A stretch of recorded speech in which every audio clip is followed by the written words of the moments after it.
Congress party అధికారంలోకి వచ్చిన తర్వాత నిరంకుశ పాలన జరుగుతూ ఉన్నది. ఏకంగా రైతు మీదనే కేసు పెట్టిరట. రైతు అంటే ఎవలే? దేశానికి వెన్నుముక, రాష్ట్రానికి కూడా వెన్నుముక. గట్లాంటి రైతు మీద కేసు పెట్టిందట ఈ ప్రభుత్వం. ఇంత ఘోరమా? రైతు మీద కేసు పెట్టుడంటే అంటే ఇలా ఓట్లేసి అధికారంలోకి తెచ్చుకొని మన కంట్లో మనమే పొడుచుకున్నట్టు అయిపోతుంది.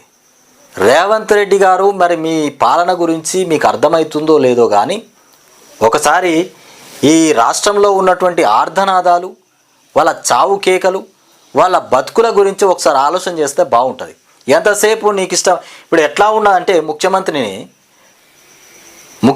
హోదా, ముఖ్యమంత్రి అలవాట్లు కానీ, ముఖ్యమంత్రి లక్షణాలు కానీ లేనటువంటి వ్యక్తిని, ప్రజాశ్రేయస్సు కోసం పనిచేసేటువంటి వ్యక్తిని ఎంచుకొని అందలం మీద కూర్చునబెడితే పాలన బాగుంటుంది.